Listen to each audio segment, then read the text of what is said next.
Agora sim, gravando. Bom, então essa disciplina de teoria do melhoramento animal, a gente divide, na verdade, o melhoramento animal, a gente divide ela em duas disciplinas. Uma primeira disciplina, que é essa, onde a gente fala de teoria, tá certo?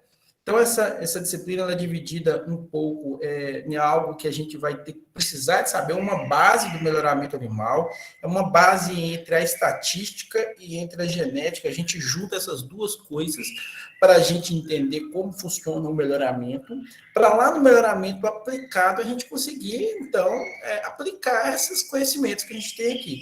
Então, por isso que a gente precisa dessa disciplina, né?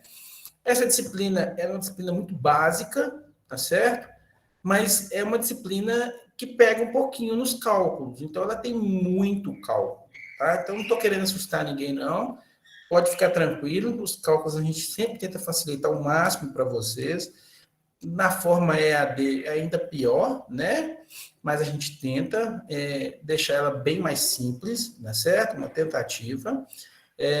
Mas é uma disciplina muito interessante. A princípio, a gente não entende muita coisa, mas a partir do momento que a gente vai acumulando os conhecimentos estatísticos e genéticos, né?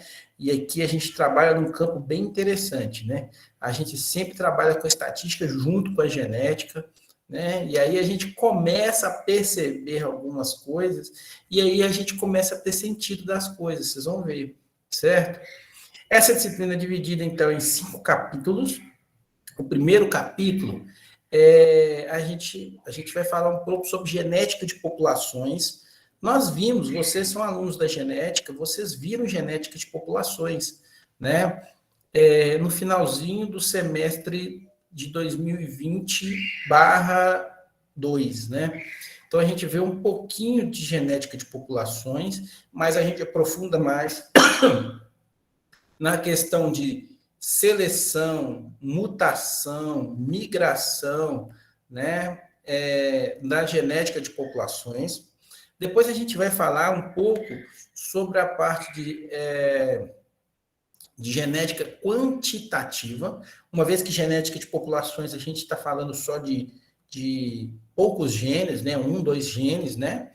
O nosso problema na estatística, vocês vão ver que no melhoramento não o problema nosso não é fazer seleção de características que é regulada ali por 1, 2 genes. A gente vai ver que com um capítulo a gente mata isso aí. O problema nosso, o que mais pega no nosso pé, é quando eu vou fazer melhoramento de características produtivas, características que são reguladas por muitos genes. Né? Vocês já têm essa noção. Algumas características são reguladas por 20 genes, outras por 15 genes, 10 genes, 9 genes, ao mesmo tempo atuando sobre ela. E é essa a grande dificuldade, né, de você fazer uma seleção para fazer com que o animal ele tenha maior quantidade de genes favoráveis possível para aquela característica, tá certo? A gente chama isso de aditividade gênica. Cada gene contribui com um pouquinho, a ação deles em aditividade, ou seja, eles juntarem aquele monte de pouquinho, eles conseguem fazer algo grandioso, que é fazer esse, né, que é visto ou é medido pela produtividade do animal. Então, é como se cada gene fosse uma formiguinha, né, tentando ali, por exemplo, transportar uma folha, né? Uma formiga, se for uma folha muito grande, uma formiga sozinha não vai conseguir fazer isso, mas quando eu junto várias formigas, e quanto mais forte essas formigas, maior a folha que ela vai conseguir transportar. Essa é a ideia, né, das características quantitativas, que é o capítulo 2, nós vamos ver isso. No capítulo 3, nós vamos ver um pouco mais sobre seleção, tá certo? Aí, como fazer seleção? Como que a gente pode selecionar? Eu vou pegar a informação só no indivíduo? Posso pegar a informação de outros indivíduos para selecionar um indivíduo? A gente vai ver que isso é possível. Por exemplo, como é que eu faço para selecionar machos, touros, para a produção de leite, por exemplo? Ou selecionar touros para, né, maior probabilidade de prenhez de uma fêmea, né? Como é que eu posso selecionar um touro, por exemplo, para aumentar a porcentagem de gordura no leite? Essas características elas não manifestam no touro, Mas a gente consegue fazer seleção? Sim. Por quê? Porque está nele. Está nele. O gene de produção de leite está aqui em mim. Eu tenho gene de produção de leite. Ele não me manifesta, mas eu tenho gene de produção de leite. Eu tenho gene, por exemplo, a produção de ovário, né, de óvulos, por exemplo. Eu tenho todos eles. Né? Isso faz parte lá daquela parte da heterocromatina. Vocês vão lembrar lá da genética, as primeiras aulas de genética, onde eu até coloquei para vocês uma foto bem legal do núcleo celular, uma parte escura, outra parte clara. Eu falei para vocês, olha, essa parte clara chama eucromatina. São genes que estão inativos, que estão, né, sendo ativados no indivíduo. E essa parte aqui escura é a heterocromatina. São genes que estão inativados, que não vão funcionar no indivíduo.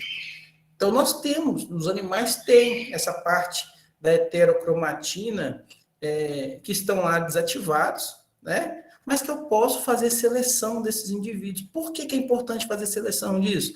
Porque quando esse touro, por exemplo, for pai de uma fêmea, ele transmita esses genes para aquela fêmea. E transmita, né, a melhor qualidade de genes possível. Então, a gente consegue fazer seleção, sim, para esses tipos de características. É o que a gente vai ver no capítulo 3, então. A gente vai ver que não é só essas, né? Por exemplo, existem outras. A gente pode fazer a seleção por famílias, a seleção por informação de irmãos, né? A seleção pela formação, por exemplo, pelo pedigree, né? Então, tem outras coisas aí que a gente vai ver, tá? Por fim, no capítulo 4, ele é dividido em duas coisas. Primeiro, a gente vai ver algo sobre, na verdade, dividido em três partes. A gente vai ver sobre endogamia ou consanguinidade, quais os problemas que pode causar quando eu tenho indivíduos muito aparentados dentro do meu plantel, que esses indivíduos podem se acasalar, né? Quais são os problemas que podem ocorrer, quais são os benefícios da endogamia, que ela também tem benefícios.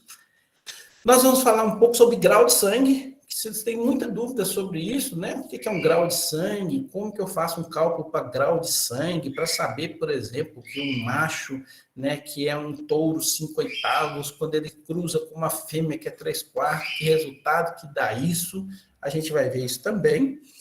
E, por fim, nós vamos falar sobre cruzamentos. No capítulo 4, a gente fala sobre cruzamento, tipos de cruzamentos que nós temos, tá certo? Muito importante falar sobre isso, porque nós temos cruzamento simples, cruzamento absorvente, cruzamento rotacionado, o tricross, o duplo, tá certo? Então, tem cada um desses cruzamentos, eles são aplicados a uma determinada espécie, são aplicados em uma determinada condição. A gente vai ver quais são as vantagens, quais são as desvantagens. Alguns são mais tecnológicos, como o cruzamento industrial, outros são muito mais para fins de apurar uma raça. Então, a gente vai ver sobre isso, né? Como cruzamento absorvente. E, para finalizar, no 5º capítulo desse, a gente vê as metodologias de seleção. Nós temos basicamente 4 metodologias de seleção. 2 delas a gente quase nem usa mais, mas é possível de ser usadas, a gente fala bem rapidamente delas, certo?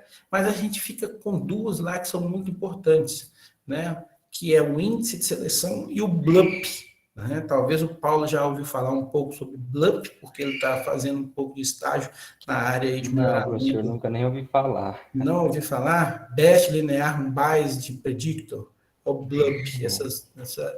É uma metodologia de seleção que a gente vai ver que é interessante, onde a gente reúne muitas informações, né? Informações, por exemplo, do pai do indivíduo, da mãe, dos filhos, se ele tiver, dos parentes, dos irmãos. Então, a gente junta toda essa informação para tentar achar um valor genético daquele indivíduo. E o que seria esse valor genético? Esse valor genético seria uma nota que eu dou para aquele animal para falar que aquele animal ele é superior ou não aos demais.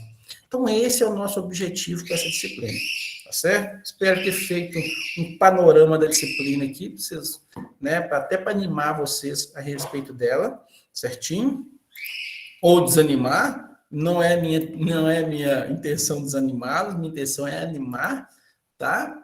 Bom, deixa eu só mostrar para vocês bem rapidamente aqui também, como é que vai ser a brincadeira do jogo aqui, né? A gente sempre faz isso, né, como que a gente vai funcionar com essa disciplina. E hoje nós já temos aula, vocês podem ficar tranquilos, que nós ainda vou falar alguma coisinha, nós já temos sabatina, tá tudo pronto lá já, tá bom? Bom, deixa eu só... Por que a gente tem que ter aula hoje? Porque semana que vem não tem aula, entendeu? Então, hoje a gente já tem que começar quente, porque senão semana que vem é feriado, nós não vamos ter aula semana que vem. Então, compartilhando para vocês aqui a minha tela. Pessoal, de novo, eu sempre falo isso, eu não estou dando palestra, é aula. Vocês param quando vocês quiserem, pergunta, opina, tá certo? Então, vocês podem ficar à vontade aí. Bom, acho que agora vocês já estão vendo as minhas, minha tela aqui. Eu quero tentar mostrar para vocês como é que a gente vai funcionar. Então, olha só, veja bem. Nós temos aqui, eu já fiz ontem, um panorama aqui de como vai ser nossas disciplinas. Eu gosto de fazer isso, porque vocês já ficam sabendo até qual é o assunto que vocês vão ter daí para frente, né? É uma pena, porque a gente vai ter que, né, alguns capítulos a gente tem que dar menos importância, outros um pouco mais de importância. Eu gostaria muito que fosse um pouco diferente aqui, tá certo? Mas, infelizmente, não vai ser, não. Vamos lá. Então, o primeiro capítulo, a aula de hoje, genética de populações. Nós vamos falar sobre frequência gírica e genotípica hoje. O que é isso? Né? Então, na aula de semana que vem, nós não temos, é feriado, e aí já vem para o 19/10, que é genética de populações ainda, no capítulo 1. Nós vamos falar sobre o equilíbrio de Arden-Weinberg, e depois, no dia 26, nós vamos falar sobre mutação, migração e seleção. E aí, já no dia 9/11, né, daqui um mês quase, 1 mês e 4 dias, nós vamos ter a primeira provinha sobre esse capítulo 1 aqui, tá certo? Normalmente o pessoal vai muito bem nessa prova, uma prova muito tranquila, esse capítulo 1 é bem tranquilo. E aí, por que você vai dar a prova logo de cara? Porque que fecha um assunto. Genética de populações, a gente vê tudo o que precisa para fazer seleção de características reguladas por 1, 2 ou 3 genes no máximo, a gente resolve isso aqui e passa para frente. Aí vem o capítulo 2 e o 3, que são um pouquinho mais difíceis.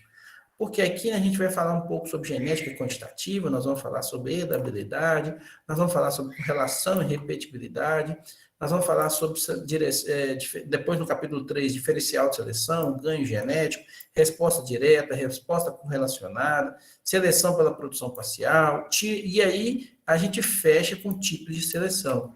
Então, fechamos esses 2 capítulos aqui, que é basicamente fazer seleção, né, em características com mais genes, com vários genes, por exemplo, certo? E aí a gente tem uma prova 2 aqui, que envolve o capítulo 2 e o capítulo 3. Aí, depois, no capítulo 4, é uma miscelânea. Por quê? Nós vamos falar a primeira parte de endogamia e cruzamento, né? E número efetivo, taxa de endogamia, por exemplo. Depois a gente fala sobre heterose, vigor híbrido, grau de sangue. Por fim, nós falamos de tipo de cruzamento. A gente fecha o capítulo 4. E aí nós vamos ter vamos ver se a gente consegue fazer 2 aulinhas. Eu coloquei uma aqui porque nós temos, na verdade, nós ficamos um pouco apertados aqui. Nós temos 2 dias de feriado. Nós temos feriado no dia, né, semana que vem, no dia 12 de outubro, e depois nós temos feriado no dia 2/11, que é um dia depois do Dia dos Homens, né? O Dia dos Homens é o 1º de novembro, que é dia de Todos os Santos. No dia 2, é dia dos finados. Nós não temos aulas no dia dos finados. E aí, nós ficamos com esse prejuízo de 2 dias.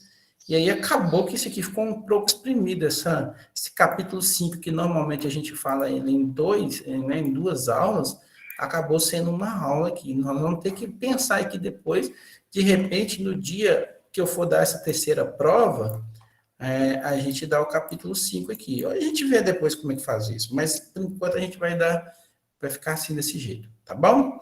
Ou às vezes a gente faz o seguinte, no dia que eu der esse capítulo 3 aqui, a gente dá uma aula também na prova, né? A gente tenta jogar esse capítulo 4 aqui pro dia dessa prova 2.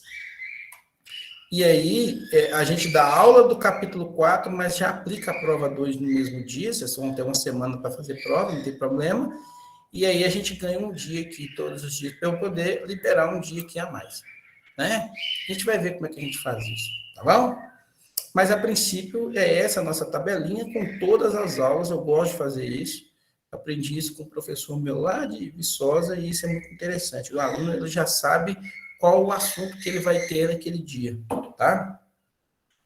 Bom, feito isso, como é que a gente vai fazer, então, com relação às notas, né? Que vocês sempre estão preocupados como a gente vai fazer com as nossas notas. Bom, nós vamos basicamente ter 3 provas, vocês viram ali. Cada prova, né, eu coloco valendo 10 pontos. Então, são 3 provas de 10 pontos. E o total de sabatinas, como vocês estão sempre acostumados. Toda aula tem uma sabatina e a gente faz uma sabatinazinha naquela aula que vale. Depois eu junto todas essas notas de sabatina, ela vai entrar como sua quarta nota de 10 pontos. Então, vocês vão ter 4 notas de 10, valendo no máximo 10 pontos. Eu vou dividir isso tudo por 4. Entendeu? Então, um exemplo, já tirou 7 na primeira prova, tirou 6 na segunda prova, tirou 8 na terceira prova, certo? E aí, total de sabatina sua foi 7, você tirou nota 7, eu vou somar esse 7 com esse 6, com esse 7, com esse 8, com esse 7 de novo, e aí eu vou pegar essa soma e dividir por 4, certo? E a gente vai tirar a nota de vocês, então, a partir de... Alguma dúvida até aqui, pessoal? Tranquilo, professor. Tudo tranquilo. É nada do que a gente já fez, não, né? Eu queria ver aqui com o pessoal, né, igual aquele dia eu falei para o senhor, se teria possibilidade, alguém de vocês aí tá pegando alguma matéria na segunda-feira de manhã?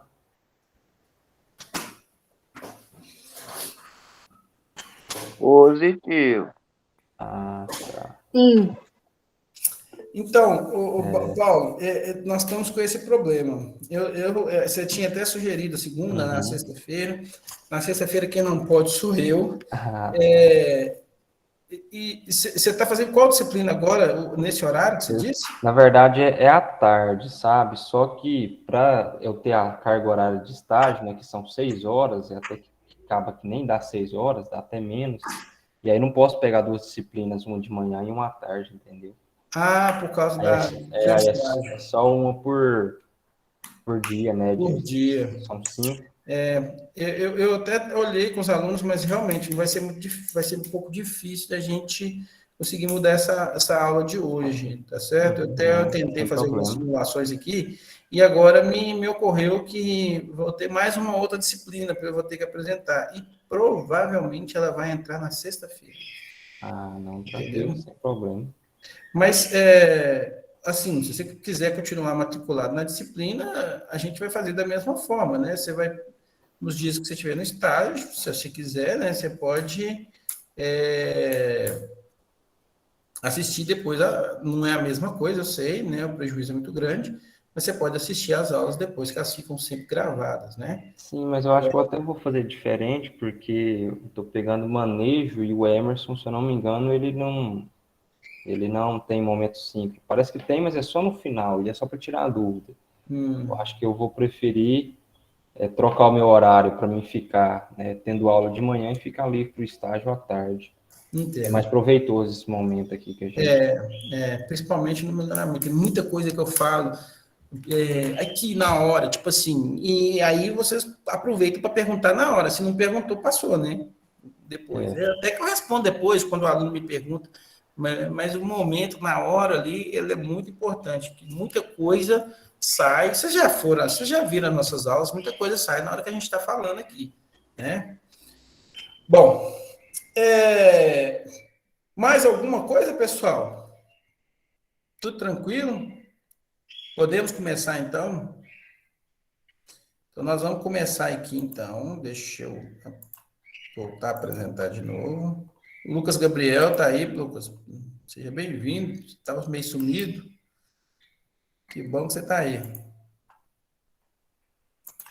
Então, vamos lá. Olha, então essa é a nossa aula, né? Vocês já devem ter acesso aí à minha tela. Nós vamos ver, então, o capítulo 1, genética de populações. E aí a gente vai falar um pouco sobre frequência gênica e frequência genotípica. O que é isso, né? Mas antes de falar isso, a gente precisa falar o que é população, né? A gente precisa primeiro falar um pouquinho o que é população, para vocês poderem entender como funciona o conceito de população em genética, tá certo? Bom, veja bem, população, o próprio nome diz assim, né, falando assim, bem em termos geográficos, é aquele, né, conjunto de pessoas ali de uma determinada região. Só que na genética, a gente chama de população um grupo, né, de indivíduos, seja esse grupo de animais, de plantas, tá certo? De fungos, de vírus, por exemplo, de bactérias, né? Então, uma reunião desse grupo, e esse grupo ele é um grupo fechado, né? Que ele possa, principalmente, estar em acasalamento ao acaso, isso para a genética é considerado uma população, tá certo? Então, essa população, ela precisa estar em acasalamento ao acaso, ou seja, não está ocorrendo nessa população um acasalamento direcionado. A gente vai ver que o acasalamento direcionado, ele é uma das formas da gente fazer seleção, por exemplo, né? E que vai alterar muitas vezes o equilíbrio dessa população. Mas a população em si, a gente parte do pressuposto desses indivíduos que estão, né, estão numa determinada região e que eles estão se acasalando entre si, deixando descendentes férteis. Eles precisam acasalar entre si e deixar descendentes férteis para que essa população ela não se sucumbe, certo? E isso, então, é uma população. Então, eu posso ter, por exemplo, uma população de gados, um rebanho, por exemplo, né, uma fazenda é uma população. Ora, uma fazenda, se a gente for pensar bem, ela tem aqueles indivíduos que estão ali naquela fazenda. Esses indivíduos, eles estão sobre o acasalamento ao acaso, né? Eles estão se acasalando entre si, por exemplo, né? E eles deixam os descendentes férteis para que essa população não se sucumba, né? Claro que na população, principalmente populações de bovinos, por exemplo, como é o caso que a gente está vendo aqui, a gente tem uma certa seleção, né, por exemplo, a gente tem migração, a gente compra, por exemplo, indivíduos novos e entra nessa população, ou eu, por exemplo, posso fazer uma transferência de embrião, e isso também é uma migração. Quando eu faço uma transferência de embrião, quando eu pego, por exemplo, né, um embrião de uma determinada, né, de um determinado cruzamento e implanto numa receptora da minha população, eu estou fazendo uma migração, estou tirando indivíduos de fora daquela população e entrando para ela, né? Então, essa população, ela, a todo momento, ela está, de certa forma, se acasalando, né? Seja com a entrada ou nova de indivíduos, mas ela está aí, né? Ela permanece, ela deixa de ser férteis. Então, suínos também, a gente tiver, por exemplo, uma granja de suínos ali, uma população de suínos ali, né? Esses indivíduos deixam descendentes férteis, né? E essa história de que é genética de populações, no que é essas populações, ela foi estudada, e aí eu esqueci de falar, por exemplo, se a gente tivesse aqui uma floresta, por exemplo, de eucalipto também seria uma população, né? Se a gente tivesse aqui, por exemplo, um plantio aí de milho aí numa região com plantio de milho, por exemplo, ali seria uma população, vocês entendem, né? Uma horta é uma população, por exemplo, de olericulturas, né? E aí, pessoal, essa história de populações foi estudada, né? Essa genética de populações, esse modelo ele foi formulado por dois cientistas, dois caras que começaram a pensar sobre esse negócio. Era um camarada que era matemático, né? É o Godfrey Harold Hert. Esse cara começou a estudar, né? Lá no Reino Unido, e ele se uniu ao William Weinberg, que era um médico que também gostava um pouco sobre essa parte de populações. Esses dois caras começaram a se unir e começaram a estudar sobre como essas populações se comportavam, tá certo? Isso era muito importante na época, principalmente em 1908, por quê? Vamos lembrar lá da genética. Veja bem, Mendel, lá em 1843, ele começou a falar, em 1843 até 1847, ele começou o experimento dele com genética, né?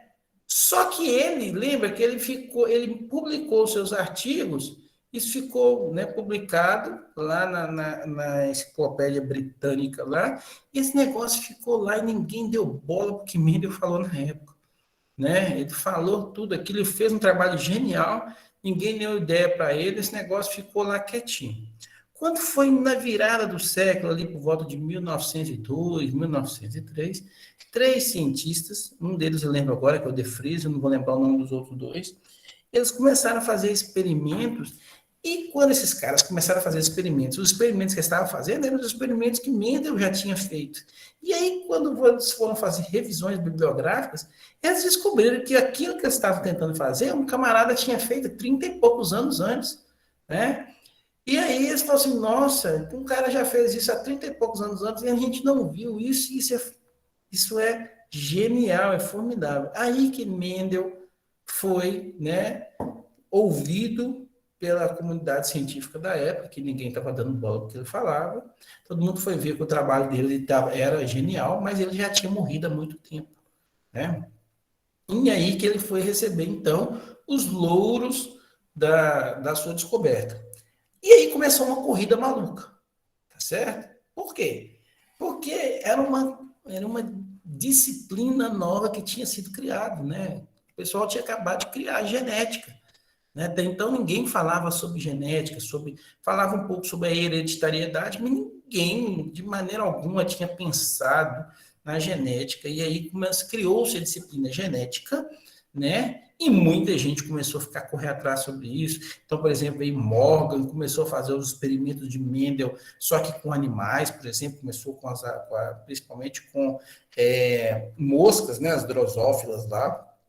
Muita gente começou a fazer experimento com animais como macacos, com coelhos, por exemplo, com ratos, né, para tentar descobrir, né, características e entender como essas características, como ocorria essa hereditariedade. E esses dois camaradas, lá em 1908, estavam nessa corrida também, para tentar entender como funcionava a genética dentro de grandes populações, como é que funcionava esse negócio, como é que era a transmissão desses genes em populações. Foi onde juntou, então, esse Hardy e esse Weber e começaram a estudar, então, sobre genética de populações, certo? Bom, esses caras, eles perceberam que a constituição genética da população ela era dividida em duas coisas. Uma era uma chamada frequência gênica, que era a proporção de alelos que ocorriam nessa população, em cada locus. A gente vai lembrar, vamos só lembrar um pouquinho esses conceitos aí, né? Nós temos, então, um DNA, esse DNA sempre está em fita dupla. Esse DNA em fita dupla, então, ele tem aquelas regiões lá, aqueles pares nitrogenados, pares de bases nitrogenadas, onde eu tenho onde aquilo vai configurar, por exemplo, um gene, e naquela mesma região, na outra fita, eu também tenho, né,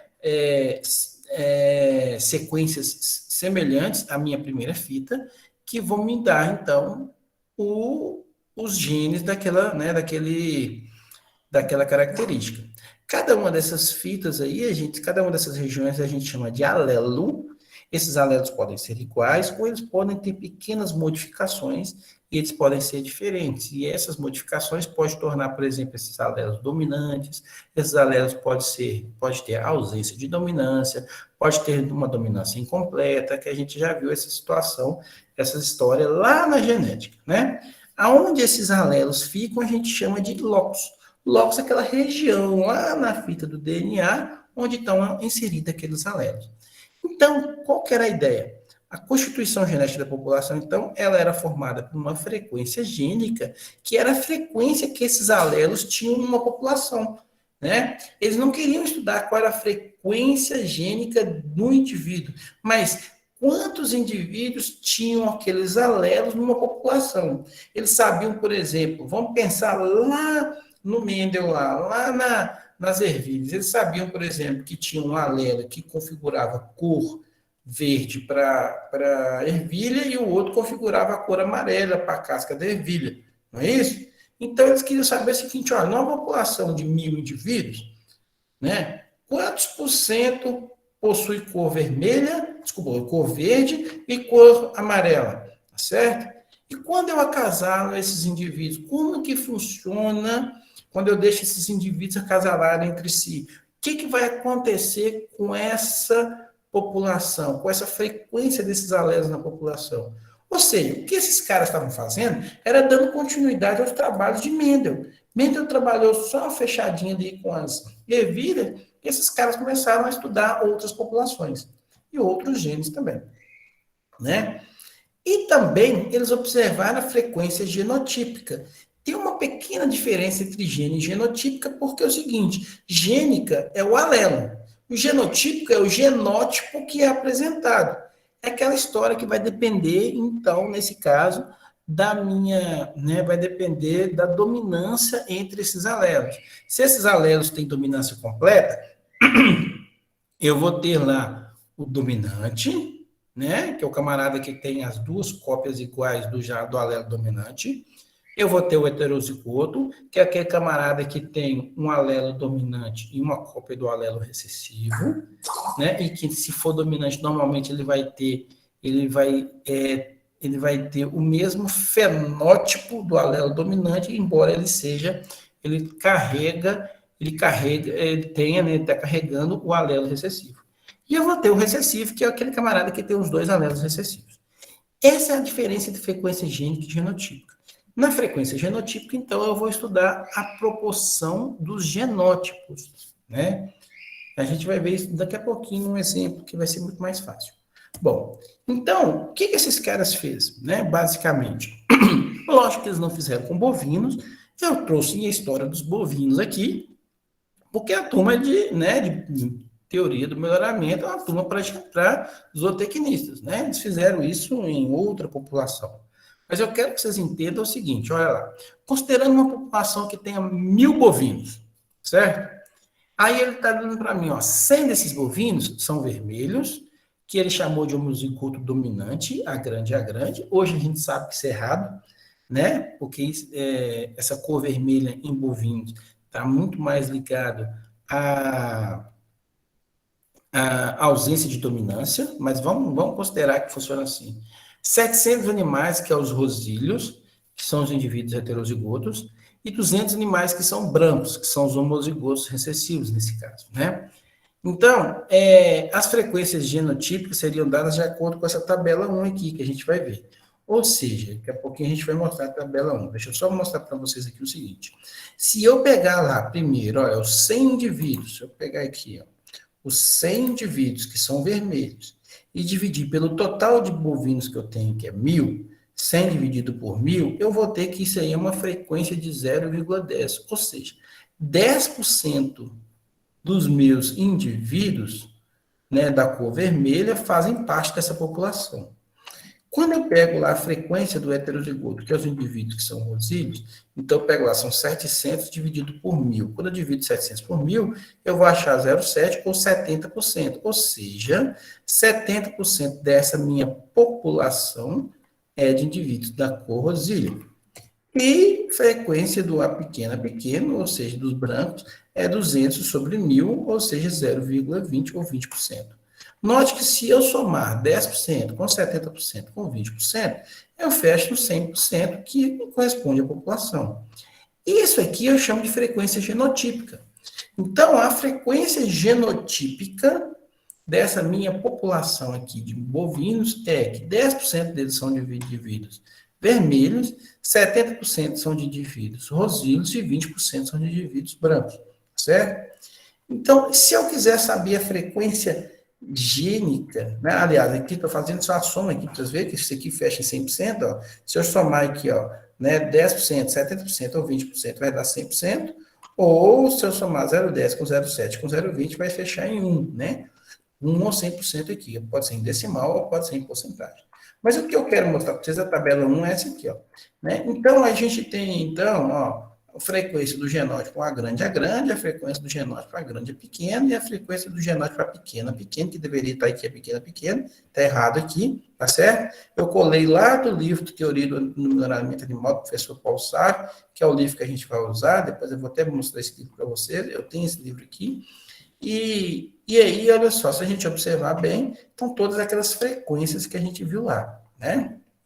Bom, então a Professor, frequência, pode falar. mas assim, esses números aí, né, por exemplo, aqui no exemplo que o senhor deu, está considerando a quantidade de animais que são vermelhos e tal, Sim, rosilhos e brancos, né? Mas se sim. fosse a probabilidade de nascer, esses valores de 10%, 70%, 20%, eles não são engessados, né? Isso pode ser para mais ou para menos, correto? Aí é que tá. Nós vamos chegar lá.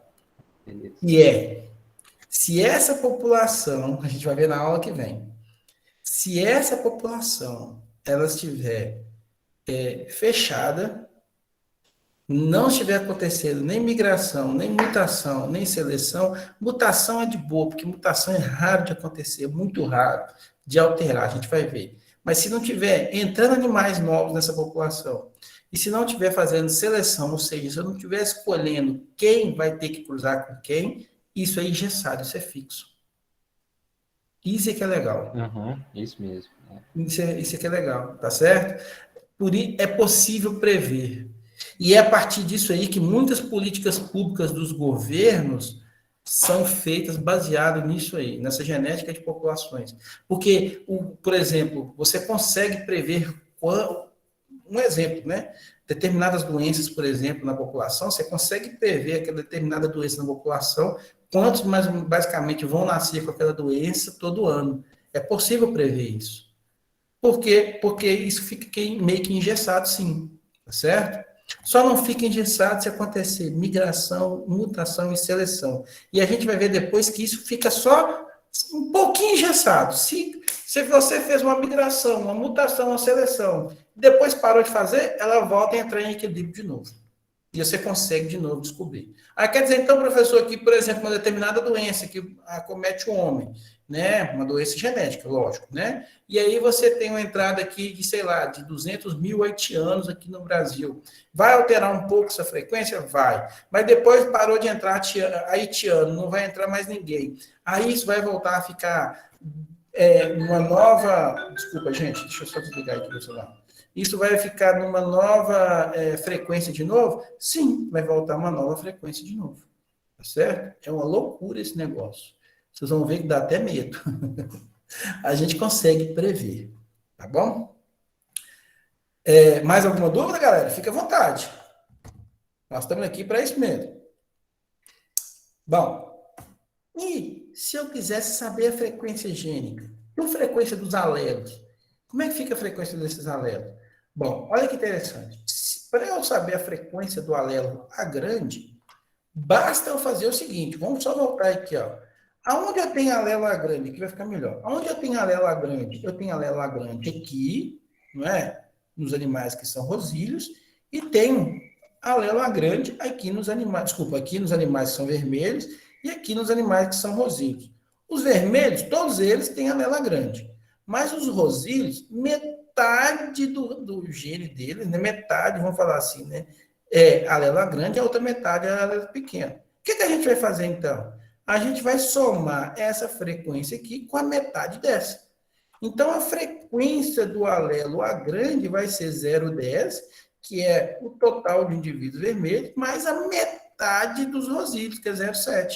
Então, se eu dividir 0,7 por 2 aqui, vai dar 0,35. A frequência do alelo A grande, então, vai ser de 0,45, tá certo? Por que 0,45? Ora, era o 0,10 dos vermelhos, mais a metade dos rosílios, né? E a frequência do alelo A pequeno, ainda até coloquei aqui para mostrar para vocês, e a frequência do alelo A pequeno vai ser 0,20, mais a metade do alelo do indivíduo que é rosíleo. Então, 0,20 mais 0,35 dá 0,55. Note que também vai fechar em 100% a frequência gênica. Então, a frequência gênica, assim como a frequência genotípica, ela fecha em 100%. A frequência genotípica ela vai fechar 100% porque era 0,10, 0,7 e 0,20. E aqui ela vai fechar também em 100% porque é 0,45 com 0,55. Ou seja, 45% mais 55% fecha em 100% aí, certo? Então, a frequência do A grande mais a frequência do A pequeno sempre vai ser igual a 1 ou igual a 100%. Então, feito isso, você já começou a conhecer, então, a frequência gênica e genotípica dessa população. Se eu chamar de P a frequência do alelo dominante, se eu chamar de Q a frequência do alelo recessivo, eu posso falar que P mais Q vai ser igual a 1, né? Ou seja, P mais Q é igual a 1. Essa é a primeira equação fundamental da genética de populações, que P mais Q é igual a 1, tá certo? Deixa eu até tirar esse aqui, que isso aqui é coisa de aula. Esse aqui é restinho, eu explicando os alunos, e eu acabo colocando essas maluquices aqui, depois eu esqueço de retirar. Então, ó, toda vez que eu somar P mais Q vai ser igual a 1 ou vai ser igual a 100%. Para qualquer população, professor? Para qualquer população. Toda vez que eu pegar a soma do alelo dominante mais a soma do alelo recessivo, o número sempre vai fechar em 100%. Tá bom? Isso sempre. Bom, o que acontece? Se eu pegar, agora sim eu posso falar, né? Se eu pegar e elevar ao quadrado essa parte aqui, e elevar ao quadrado essa parte aqui, o que acontece? Vamos lembrar lá da matemática. O que é P mais Q ao quadrado? Né? É um trinômio quadrado perfeito. Estão lembrados disso aí? É o quadrado primeiro, mais 2 vezes o primeiro pelo segundo, mais o quadrado segundo. Vocês lembram? Se eu elevo esses dois ao quadrado, eu consigo descobrir qual será a frequência a frequência genotípica daquela população. Então, note, galera, que por isso que eu estou falando para vocês que dá até medo. Por que isso aqui é feito em política pública? Veja bem, se você sabe qual é a frequência de um dos alelos, só um alelo, se você conhece, por exemplo, a frequência do recessivo, ou mesmo a frequência do dominante, você já conhece você vai conhecer sempre o outro. Se vamos supor que você sabe aqui, ó, eu sei que a frequência, se eu tivesse falado para vocês assim, ó, eu sei que a frequência do alelo recessivo na população é de 0,55. O que eu, né? Isso aqui é possível de você saber. 0,55. Eu consigo saber qual é a frequência do dominante? Sim, por quê? Se eu sei que isso aqui é 0,55 e o dominante, né, vai ter que somar ele para fechar em 1, se eu fizer 1 menos 0,55, eu já acho 0,45. Então, eu já acho a frequência do alelo dominante e a frequência do alelo recessivo. Né? Então, eu consigo achar a frequência do alelo dominante e recessivo facilmente. Eu posso tentar determinar qual é a frequência genotípica. Porque a frequência genotípica, ela é tirada dessa equação aqui. Basta eu levar esses dois lados ao quadrado. Se eu levo aqui ao quadrado, essa região aqui ao quadrado, eu elevo a região de cá ao quadrado, o que eu vou ter? Eu vou ter, ó, P ao quadrado mais 2PQ mais Q ao quadrado, tá certo? Que corresponde à minha frequência genotípica. Olha que interessante. Olha, para eu obter a frequência do Lagrange a grande, é como se eu estivesse multiplicando P vezes P, P ao quadrado. Para eu ter a frequência do alelo recessivo, é como se eu estivesse multiplicando Q vezes Q, é Q ao quadrado. E para o alelo, né, para o alelo heterozigoto, é 2 vezes o P vezes o Q, 2PQ. E aí eu consigo ter o trinômio quadrado perfeito. Olha, P ao quadrado mais 2PQ mais Q ao quadrado é igual a 1. É a mesma coisa que eu pegar isso aqui e elevar ao quadrado. Tá certo? Se eu levar esses dois porções aqui ao quadrado e 1 ao quadrado vai dar o próprio 1. Mais P mais Q ao quadrado é o quadrado primeiro, mais 2 vezes o primeiro pelo segundo, mais o quadrado segundo. Então, isso aqui é pura matemática. E eu consigo a segunda equação fundamental da genética. Né? Então, a primeira é que P mais Q é igual a 1, e a segunda é que P ao quadrado mais 2PQ mais Q ao quadrado também é igual a 1. Tá certo? O que é igual a 1, professor? Ora, se eu somar P2, que é a frequência, né, do meu dominante, mais 2PQ, que é a frequência do heterozigoto, mais o Q2, que é a frequência do recessivo, se eu somar esses três, ele vai me dar 100%. E 100% é a mesma coisa que 1 em decimal, certo? Então, por isso que a gente pode saber a constituição genética de uma população através das frequências gênicas e genotípicas. Então, olha que interessante aqui, ó. Em uma população de cachorros de uma determinada raça, 200 são da cor caramelo, 100 são da cor marrom e 300 são da cor preta. Aí eu peço, calcula a frequência gênica e genotípica da população. Bom, você vai fazer para mim a frequência genotípica, agora eu sei, professor. Bom, frequência do C grande é fácil. Por que é fácil? Basta eu pegar 300 e dividir pelo total de indivíduos que eu tenho, que é 600. Eu tenho 200 mais 100 mais 300 dá 600. Então, 300 dividido por 600, pronto, dá 0,5. A frequência genotípica da cor preta é 0,5. A frequência do heterozigoto, que é marrom, basta eu pegar 100 dividido por 600, que é 0,17, aproximadamente, né? E a frequência do alelo recessivo, que é C pequeno, é 200 dividido por 600, que é 0,33. Então, eu sei que a frequência genotípica é 0,5, 0,17, 0,33. Esse é meu P2, esse é meu 2PQ e esse é o meu Q2. A soma desses três aqui tem que fechar em quanto? 1 ou 100%. E a frequência gênica ou a frequência alélica, que é a mesma coisa? Como é que vai fazer? Ora, vou pegar a partir daqui, ó. Eu vou pegar lá, ó, a frequência do alelo C grande vai ser 0,5, mais a metade de 0,17, que vai dar 0,085, então dá tudo 0,585, e da frequência do alelo recessivo, que é 0,33, mais a outra metade do 0,17, né? A outra metade. Então, vai dar 0,415. Se eu somo o P e o Q, vai dar 1 também. Então, note que isso aqui tudo fica fechadinho, bonitinho, tá certo? Professor, mas eu não entendi, por exemplo, 300 dividido por 600. Se não é só do Czão, não teria que ser, em vez de 600, teria que ser 500, porque não são 200 caramelo, que é um esgoto excessivo, né? Você está falando aqui. Esse primeiro, o primeiro. O primeiro, 300 dividido por 600. Não teria que ser 300 dividido por 500? Não, 500 não, porque olha só, não é 200 mais 100 mais 300 a população de cachorros? Ah, tá, é pelo total. Tá. É o total, né? Disfarce. A população de cachorros é 200 mais 100, 300, mais 300, 600. Por isso que é 600. Tá certo. Beleza? Tranquilo aí? Beleza. Agora, olha essa aqui. Olha que interessante isso aqui, ó. Considerando uma determinada população de cavalos da raça quarta de milha, que a ocorrência de indivíduos com nanismo é de 1 para cada 10 mil nascimentos. Será que a partir disso aí, dessa informação, eu consigo saber as frequências gênicas e genotípicas daquela população? Certo? Olha que interessante. Isso aí é um dado real. A cada 10 mil nascimentos nasce um indivíduo que é anão, aproximadamente. Será que eu consigo, a partir daí, descobrir qual é a frequência gênica e genotípica desse alelo do nanismo na população?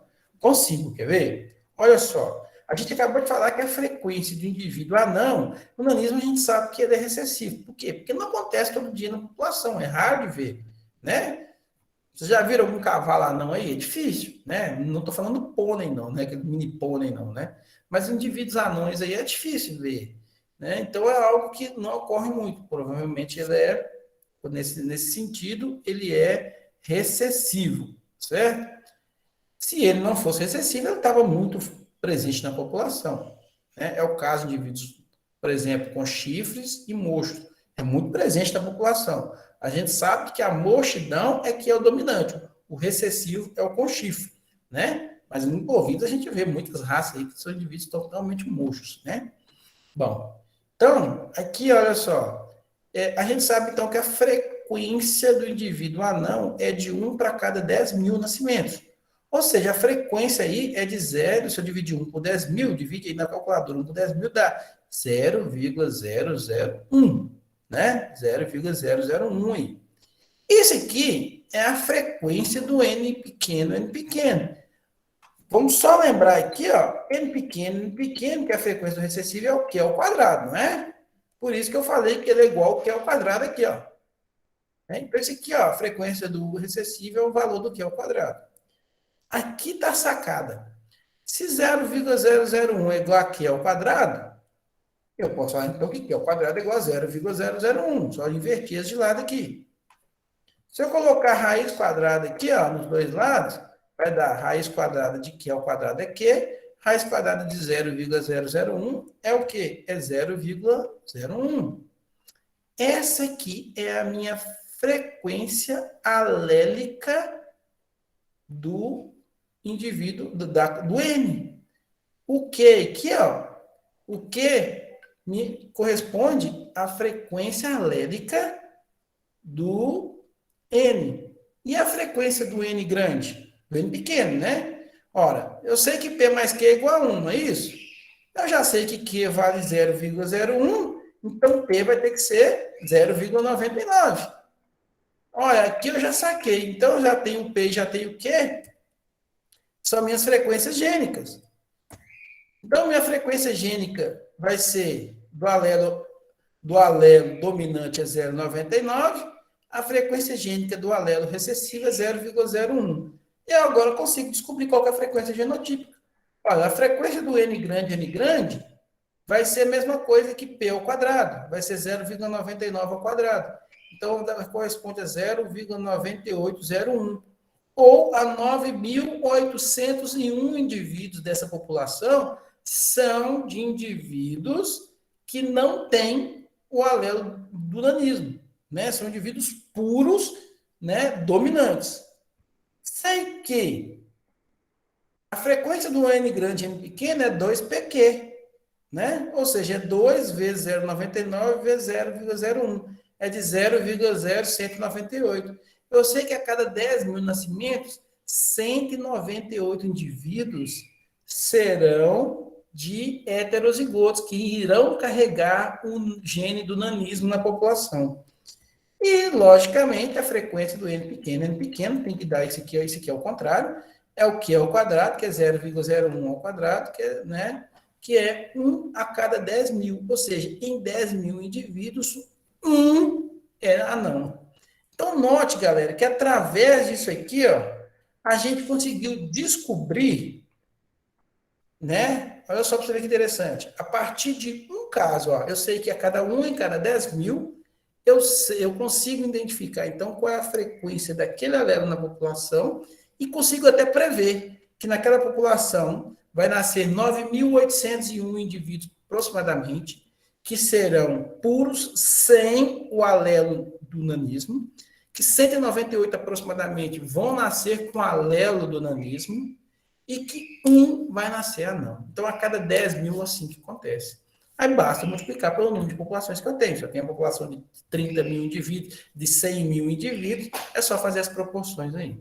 É assim que o governo consegue saber, por exemplo, muitas doenças genéticas, tá certo? Ele consegue prever, ele sabe mais ou menos a frequência daquela doença na população, ele consegue prever, por exemplo, quantos indivíduos vão ter aquela doença, e ele consegue prever, por exemplo, o que vai ser de gasto em termos de saúde pública, para ele poder, então, reservar dinheiro do SUS para tratamento daquelas doenças. Né? Então, isso é feito muito mais do que vocês imaginam. Né? Eu estou dando aqui um exemplo de saúde pública, mas tem muitas outras coisas. Né? É assim, por exemplo, que as pessoas conseguem, alguns algoritmos conseguem trabalhar para saber as preferências, por exemplo, com relação aos públicos para determinadas canais, né, algumas coisas de gosto, por exemplo, né? Então, é assim que funciona mais ou menos, através de proporcionalidade entre as populações, observando a genética de populações. Certinho? Bom, pessoal, nós passamos 10 minutinhos da aula aí. Desculpa, tem alguma dúvida que vocês queiram tirar? Tá tranquilo, professor. Foi bom que a gente revisou essa aula aí, né, que o senhor deu, foram as últimas, essas duas matérias. As últimas aulas que a gente deu no semestre passado, no semestre lá de 2020, né, ainda. Né? Semestre 2 de 2020. Galerinha, então vamos parar por aqui. Aí, semana que vem nós não temos aula, só na outra, mas já tem sabatina lá, tá certo? Tem um bocado de vídeo para vocês verem, tem um bocado de coisas para vocês lerem lá, tá? E sabatina, certinho? Okay. Se vocês não... Deixa eu só ver se já tem diário aqui, que eu confesso para vocês que eu não verifiquei se o diário já está disponível. Isso foi um erro meu. Eu fiquei preocupado com outras coisas aqui e acabei não verificando se tinha já diário disponível. Se tiver diário disponível, a gente já faz chamada. Se não, a gente faz chamada na próxima. Costuma os diários não estarem disponíveis, né? Eu tinha olhado antes, tinha, já está aqui, graças a Deus. Porque quando eu tinha olhado, só tinha o diário de genética, eu acho, mas aí já entrou então. Então vamos lá. Vamos fazer chamada já que já tem possibilidade. Então, hoje, dia 5, o número previsto de aulas vão ser 5 aulas. E aí, deixa eu só ver quem está aí.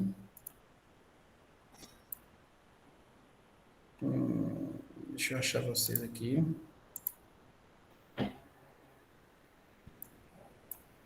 Bom, então o Anderson não veio à aula hoje. A Denise estava aí em algum momento, eu vi. A Denise está aí ainda. A Érica também já saiu, né? Que é danadinha. O João Paulo não vi. Júlia estava aí. Letícia eu não vi. Lucas Gabriel estava aí também. Luiz Felipe também estava aí, não estava? Eu lembro disso. Nívia, Luiz, acho que não. Suziane também. O Taylor não. O Vitor Hugo está por aí. Não, Vitor Hugo não. Vitor Edson. O Vitor Edson eu não vi, Opa, tá? Vitor Hugo eu Vitor vi. Hugo tá aí.